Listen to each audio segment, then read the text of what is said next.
Good morning student, BA second semester education की class में आज हम पढ़ेंगे वैदिक कालीन शिक्षा व्यवस्था के अन्य पक्ष। इससे पहले की क्लास में मैं आपको शिक्षक के विषय में बता चुकी थी, अर्थात गुरु, जिसे वैदिक काल में किस नाम से जाना जाता है, गुरु।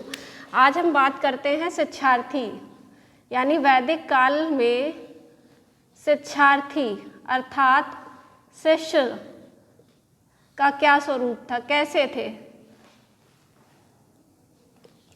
तो मैंने आपको बताया था कि वैदिक काल में जो शिक्षक होते थे उनका स्थान सर्वोपरि था, पिता तुल्य था।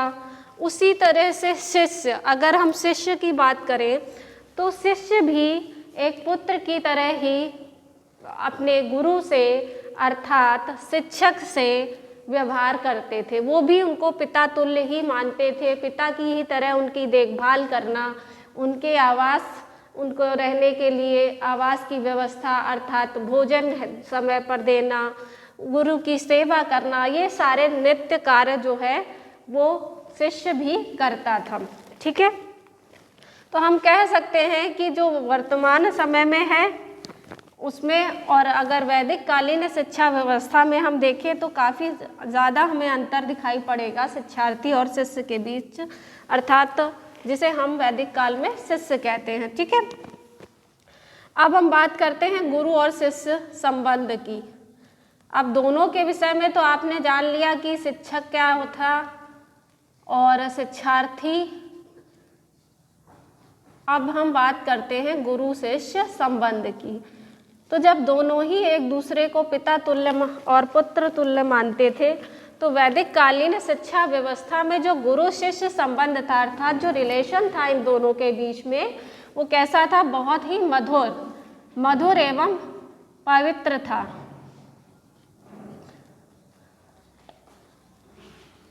दोनों ही एक दूसरे को बहुत ही सम्मान की दृष्टि से देखते थे, चाहे वो गुरु हो या शिष्य हो। दोनों ही एक दूसरे का बहुत ख्याल रखते थे, देखभाल करते थे।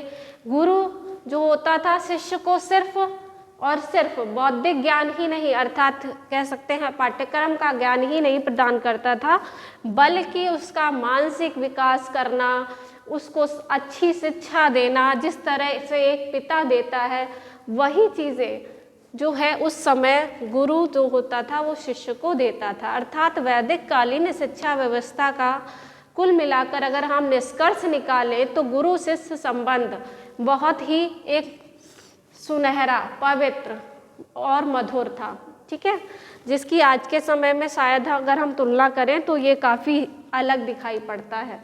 ठीक है, तो ये हमारा हो जाता है गुरु और शिष्य का संबंध।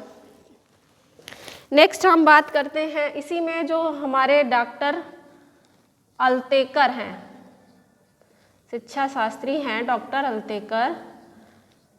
इन्होंने कहा है, इनका स्टेटमेंट है कि छात्र और अध्यापक अर्थात गुरु और शिष्य के मध्य संबंध उस समय सिर्फ ऐसा नहीं था कि संस्था के माध्यम से था, जैसे आज हम आप एक दूसरे को कैसे जानते हैं, विद्यालय के माध्यम से, अपितु सीधे उनके बीच संबंध था। सीधे से तात्पर्य होता है कि एक मानसिक संबंध स्थापित होना, है ना, क्योंकि हम जब एक दूसरे के साथ रहते हैं, एक दूसरे को इतना मान सम्मान देते हैं, पिता पुत्र व्यवहार होगा, तो वो सिर्फ संस्था के माध्यम से नहीं होगा, अपितु मानसिक माध्यम से होगा। ठीक है, तो डॉक्टर अल्तेकर का यही स्टेटमेंट था इस बारे में कि गुरु शिष्य के बीच जो संबंध था वो कैसा था, संस्था के माध्यम से ना होकर सीधा संबंध था।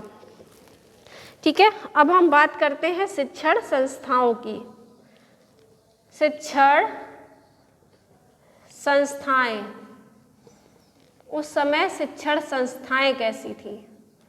अब शिक्षण संस्थाओं से माध्यम है, जैसे आज हम शिक्षा ग्रहण करने कहाँ जाते हैं, विद्यालय, महाविद्यालय, विश्वविद्यालय। वैदिक काल में शिक्षण संस्थाएं क्या थी, वैदिक काल में शिक्षण संस्थाएं थी गुरुकुल।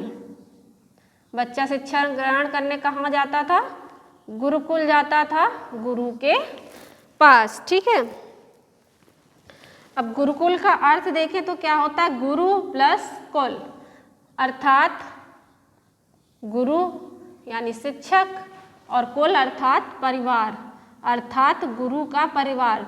तो हम कह भी सकते हैं कि वैदिक काल में गुरुकुल वाकई में गुरु का परिवार ही होता था, क्योंकि जो गुरु शिष्य संबंध अभी अभी मैंने बताया, उसमें बताया कि कैसे जो है गुरु और शिष्य का संबंध होता था। तो वाकई में जो शिष्य होता था उसे लगता था कि नहीं, वाकई मैं सही में अपने परिवार के बीच ही हूँ, मैं कहीं बाहर नहीं हूँ, मैं शिक्षा भी ग्रहण कर रहा हूँ, साथ ही मुझे हर तरह का ज्ञान मिल रहा है, जैसा बच्चे परिवार से लेते हैं। ठीक है, इसके बाद गुरुकुल होते कहाँ थे, गुरुकुल की स्थिति की बात करें तो गुरुकुल जो है प्रकृति की सुरम्य गोद में, अर्थात ऐसे शोरगुल वातावरण में नहीं होते थे, बल्कि शांत वातावरण में कहीं पाए जाते थे, जिससे कि बच्चे की यानी शिष्य की किसी भी तरह की मानसिक या शारीरिक किसी भी तरह के विकास में बाधा उत्पन्न ना हो, क्योंकि उससे ब्रह्मचर्य व्रत का पालन भी करना है, अच्छी शिक्षा भी प्राप्त करनी है, सारी चीज़ें। तो इसलिए गुरुकुल ऐसे एकांत स्थान पर होते थे जहाँ पर बच्चे अच्छी शिक्षा ग्रहण कर सकें और कह सकते हैं प्रकृति की सुरम्य गोद में लगभग ये स्थित होते थे। ठीक है बच्चों,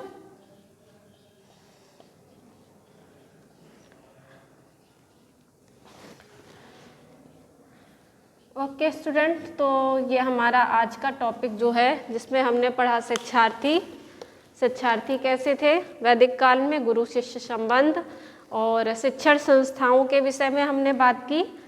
अब नेक्स्ट क्लास में मैं इसी के आगे कंटिन्यू करूँगी। अभी एक लेक्चर और लगभग होगा जिसमें के बाद आपका ये चैप्टर कंप्लीट हो जाएगा। Okay student, thank you.